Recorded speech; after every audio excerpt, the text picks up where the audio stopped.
ఈ రోజు నిజంగా చాలా అంటే చాలా ఆనందకరంగా ఉంది. ఎందుకంటే ప్రతి చోట కూడా ఇంత ఆలస్యమైనా కూడా ఎక్కడ ఒక్కరు కూడా కదలకుండా కూర్చొని శాంతంగా వినటం అనేది నిజంగా శాంతిపురం మండల బీసీ సోదరులకి నేను శిరస్సు వంచి మనస్ఫూర్తిగా ధన్యవాదాలు తెలియజేస్తున్నాను.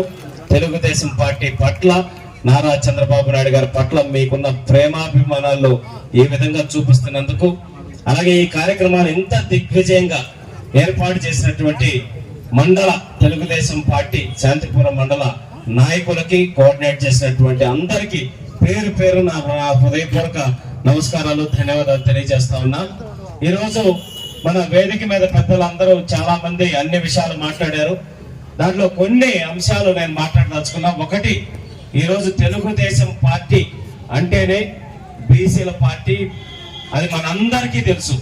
ఎందుకంటే ఆనాడు తెలంగాణలో కావచ్చు, రాయలసీమలో కావచ్చు, అనగా తొక్కబడిన బీసీ వర్గాలని చదువుకున్న ఉన్నత విద్యావంతులైతే చాలు వాళ్ళందరినీ తీసుకొచ్చి నిలబెట్టి పార్టీ పెట్టిన 9 నెలల్లోనే అధికారంలోకి తీసుకొచ్చిన మన నాయకుడు స్వర్గీయ శ్రీ నందమూరి తారక రామారావు గారు. ఒక స్ఫూర్తిదాయకమైన నాయకత్వం. ఎవరైతే బడుగు బలహీన వర్గాలు ఆయన్ని చలనచిత్ర మహారాజుగా ఎదగటానికి సహాయపడ్డారో వాళ్ళందరి జీవితాల్లో మార్పు తీసుకురావడం ద్వారా ఆయన తెలుగుదేశం పార్టీ పెట్టిన తర్వాత రాజ్యాధికారాన్ని ఇవ్వటం జరిగింది.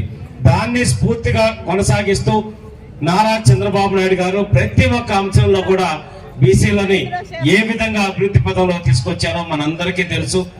మన పోయిన 2014 నుంచి 19 మధ్య నేను ఒక ఉదాహరణ చెప్తా. మనకి 16 యూనివర్సిటీలు ఉంటే తెలుగుదేశం పార్టీ హయాంలో 9 మంది బీసీలకి వీసీలుగా ఇచ్చాడు. వైస్ ఛాన్సలర్ గా తెలుగుదేశం పార్టీ అవకాశం కల్పించింది. ఈ రోజు 16 మంది యూనివర్సిటీలో ఒక్క బీసీకి మాత్రమే వైస్ ఛాన్సలర్ గా అవకాశం వచ్చింది.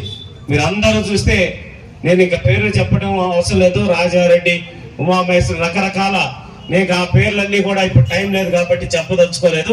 ఇట్లా ప్రతి ఒక్క అంశంలో కూడా మళ్ళీ ముఖ్యమంత్రి గారు ఎప్పుడు మాట్లాడినా, ఏ వేదిక మాట్లాడినా కూడా నేను నిన్న కూడా చెప్పడం జరిగింది, ఈ రోజు చెప్తున్నా, పొలిటికల్ నటుడిగా ఆస్కార్ అవార్డు ఇవ్వాలని చెప్పనేసి తెలుగుదేశం పార్టీ తరఫున ఆయన జగన్మోహన్ రెడ్డి గారికి ఇవ్వాలని మేమందరం రికమెండ్ చేస్తున్నాం.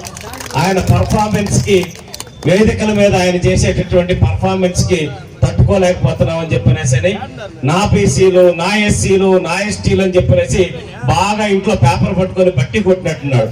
డైలాగ్ మాత్రం కరెక్ట్ గా చెప్తాడు, యాక్షన్ మాత్రం ఒక్కటి కూడా ఉండదు.